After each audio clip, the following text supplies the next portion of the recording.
Good morning, students. How are you all? I hope you all are fine. So, today I explain chapter number 3 part 3। आज हम लोग जो है part 3 के last part जो है एक्सप्लेनेशन करेंगे।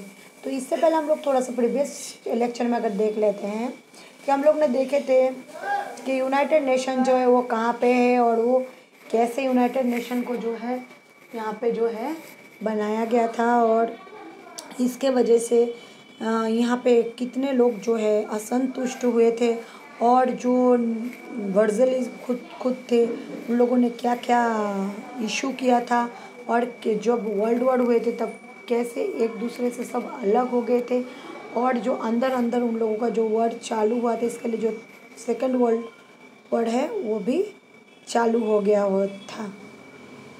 तो आज जो है हम उसके बारे में जानेंगे। Organs of United Nations. The structure adopted by the United Nations to achieve its aims includes 6 organs. जो यूनाइटेड नेशंस के ऑर्गन्स थे ये 6 हिस्सों में बांटे गए।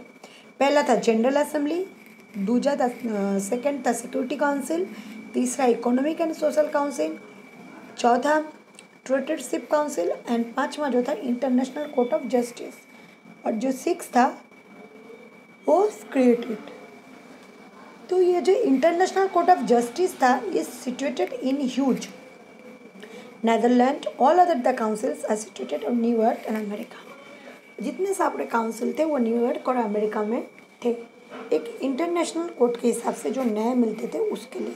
Activities of the organize United Nation. जो जनरल असेंबली थे उसका क्या काम था? The biggest organ of the United Nation, देखो नीचे इसका फोटो दिखा है जनरल असेंबली का। The biggest organs of the United Nations is the general Assembly. जो बिगेस्ट ऑर्गन्स थे यूनाइटेड नेशन में वो जनरल असेंबली के नाम से जाने जाते थे। It includes the representatives of all member nation. इसमें जो है सब कुछ जुड़ के रिप्रेजेंटेटिव्स करते थे और सब जो नेशन थे मेंबर में वो सब साथ में थे। एवरी नेशन, जो सब नेशन थे, can send maximum 5 representative to this. जो नेशन थे वो मैक्सिमम 5 रिप्रेजेंटेटिव को फॉलो करते थे। बट ड्यूरिंग इलेक्शन के दौरान मतलब जो चुनाव होता है उसके समय only 1 vote of which country is counted. Like एक जो वोट होता था वही एक देश का काउंट होता था। It can discuss advice suggest to recommended of any matter related international relations. और ये जो एक डिस्कशन था, एडवाइस था, इसको सजेस्ट कोई उपदेश कोई सुझाव देते थे, रिकमेंडेड करते थे कि ताकि जो ये रिलेटेड इसके जो इंटरनेशनल रिलेशन है वो अंदर से और भी मजबूत हो जाए। It's accepts the budget presented by secretary General. और ये एक्सेप्ट करते थे कि जो बजट होते थे वो प्रेजेंट कर सेक्रेटरी जनरल इसको प्रेजेंट करते थे। अब जो है every year allocates the expenses.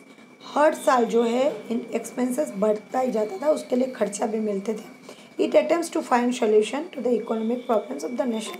और ये एक ऐसा व्यवस्था था जिससे कि ना ये आर्थिक जो स्थिति थी उसका प्रॉब्लम सॉल्व होता था। Human rights disarmament international matters decisions are taken by 2/3 majority in general matters. जो ह्यूमन राइट्स थे वो डिजर्मेंट थे इंटरनेशनल मैटर्स में जो 2 के 3 जनरल मैटर्स में आते थे। Secretary council, this is the most important organ of the United nation. ये बहुत ही महत्वपूर्ण एक यूनाइटेड नेशन का एक ऑर्गन था। There are 5 permanent members of the 20 America, Britain, France. 5 members इसमें थे। 20 America, Britain and France, Russia and China. Other 10 countries are not permanent members. जो और 10 का देश थे उसमें परमानेंट मेंबर नहीं थे। They are elected for term of 2 years by the general Assembly. वो लोग जो है 2 years के लिए जनरल असेंबली में जुट होते थे। This council enjoying tremendous powers in order maintain international peace in security. तो ये जो काउंसिल एंजॉय था ये ट्रिमेंडियस था, ये मेंटेन करते थे इंटरनेशनल पीस में, सिक्योरिटी में। It solves the problems and disputes of the Nations peacefully through negotiations. ना मेडिटेशंस, ये सॉल्व करते थे हर तरीके के जो प्रॉब्लम होते थे देश में, वो सबको बहुत ही शांति से।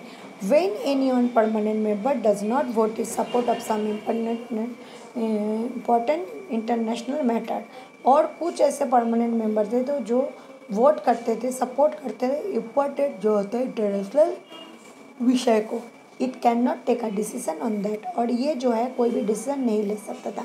This power of the 5 permanent members, इसमें जो है 5 परमानेंट मेंबर थे, called veto right of the deny, इसको called veto right of the deny कहकर बुलाया जाता था। Russia has used is veto power maximum numbers of time, Russia को जो है वेटो पावर मिला था बहुत टाइम्स पहले।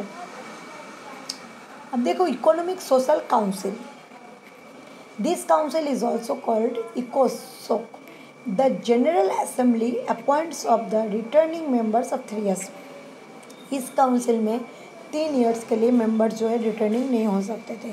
This council tries rise standard of living of the nation of the world with in any basis religions caste religion, इसमें जो है हर तरह के जाति धर्म और हर सभ्य समाज के लोग जो है इसमें काम करते थे।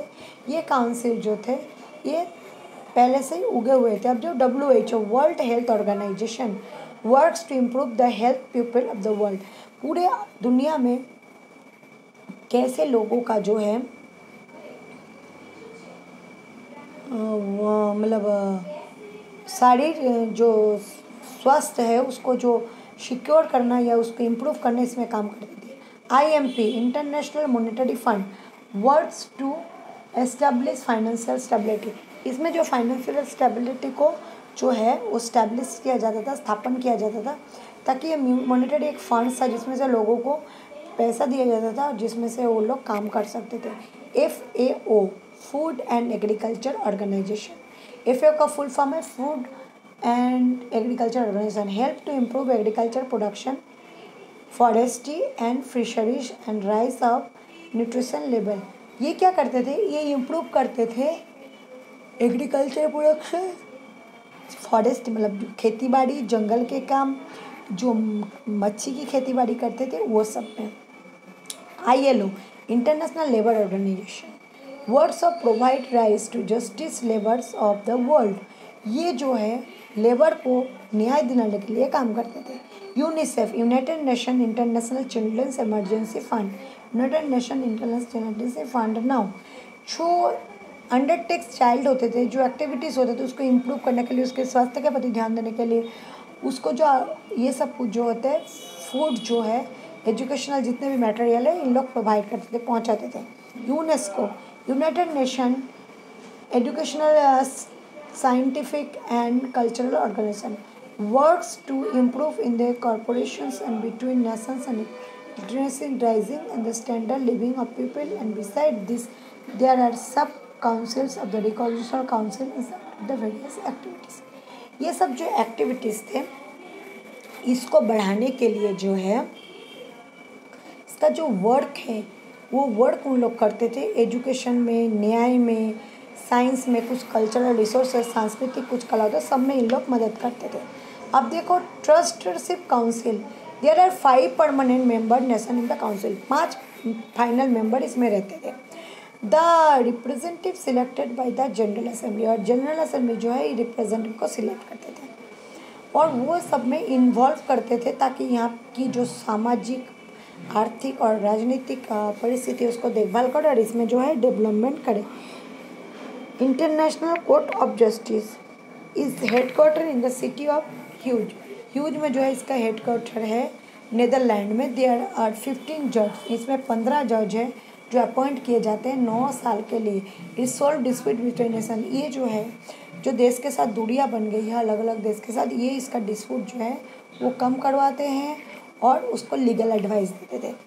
अब देखो screen trade, the office of secretary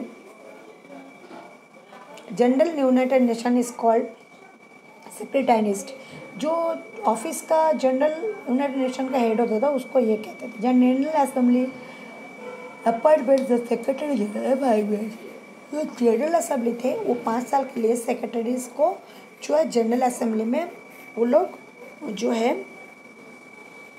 इसको अपॉइंट करते थे। अब देखो administrations, assistants and expense also appointed to Secretary General, और जो सब कुछ भी काम होता था ये इसके जरिए ही होता था। The secretaries at situated New York, ये जो है न्यूयॉर्क सिटी में है।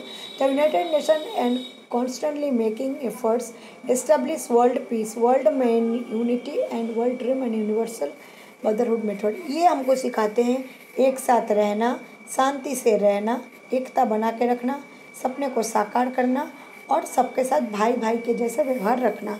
तो बच्चों ये जो चैप्टर है आज यहाँ पे ख़त्म हो रहा है। तो इसका जो क्वेश्चन आंसर है होमवर्क में आपको वो रहेगा, इसका एक्सरसाइज क्वेश्चन आंसर लिखने हैं CW में, और इसके साथ साथ जो है WHO, IMP, FOO, ILO, UNICEF, UNESCO, ये जो सब है इसके डेफिनेशन 2 टाइम्स मुझे लिख के बताने हैं। और इसके साथ साथ इसमें सिक्योरिटी काउंसिल आपको लिखना है, और इसके साथ आपको जनरल असेंबली भी मुझे लिख के बताना है CW में, और 20 हार्ड वर्ड्स भी इसका करने हैं। तो रेडी, आज का लेक्चर यहाँ पे ही पूरा हो रहा है। हम नेक्स्ट लेक्चर में हम लोग जो है नेक्स्ट पार्ट के बारे में जानेंगे। So take care yourself, good bye और स्टे